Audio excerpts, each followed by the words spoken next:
Mapagpalang araw po sa ating lahat. Welcome back po sa ating 365 Daily Devotion with Pastor Asa Macampo. So, ang topic po natin for today is finishing well. At syempre, patuloy pa rin tayo sa ating Bible Character Edition. So, ang concept natin for today is Joshua leading with courage to the end. Joshua began his leadership with a command from God, be strong and courageous. Joshua chapter 1 verse 6 to 9, Moses has died, and Joshua now had led the people into the promised land. God did not tell him, and God's presence, his courage came from knowing that the Lord was with him.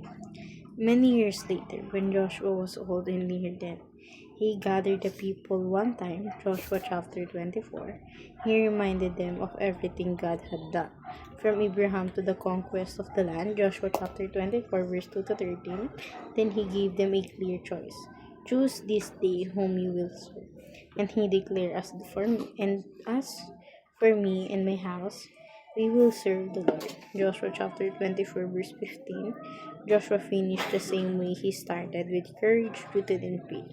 He did not slowly drift away from God. He remained steady. This shows the perseverance of his saint. God keeps his people faithful to the end. Philippians chapter 1 verse 6. True faith continues because God sustains it. Joshua's legacy was not only military victory, it was a spiritual influence a whole nation. Joshua chapter 24 verse 31. His life point forward to Christ, the greater Joshua, who led his people faithfully into eternal reset. At makita natin ito sa Joshua chapter 24 verse 29. After this thing, Joshua son of Nun, the servant of the Lord, died at the age of 110.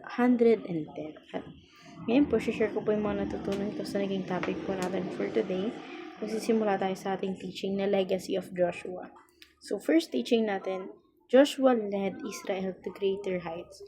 So, si Joshua, namuno din siya sa Israel patungo sa taas-taasang posisyon nito. Sa ating third teaching naman, Joshua led his family to remain faithful to God.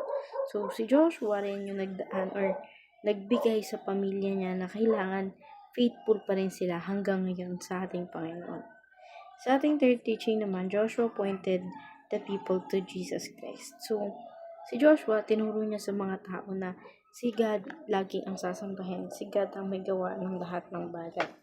So, tatako tayo ngayon sa ating application. First application, lead now, preserve, and finish well. So, ang gawin mo ngayon is mag-lead ka sa mga tao, pamunuan mo sila, gawin mo lahat ng mga kayaya mo para sa kanila, pagsilbihan mo siya, at tapusin mo yung panungkulang yun.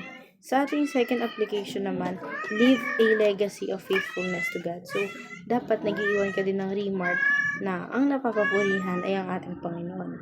Sa ating third application naman, live for Christ and be willing to die for Christ. So, kailangan buhay tayo sa ating Panginoon, and at the same time, willing din tayong mamatay para sa Kanya, na kung saan sinasacrifice natin yung sarili natin para sa Kanya. So, dadako tayo sa ating last part, which is in discussion, what legacy do you want to leave behind your family and next generation? Para sa akin yung pagiging thankful kay God sa lahat ng bagay, dahil alam ko, lahat ng bagay na meron ako at yung makakamit ko, siya lang naman yung makakagawa. So, ngayon lamang po for today's discussion. Thank you for watching.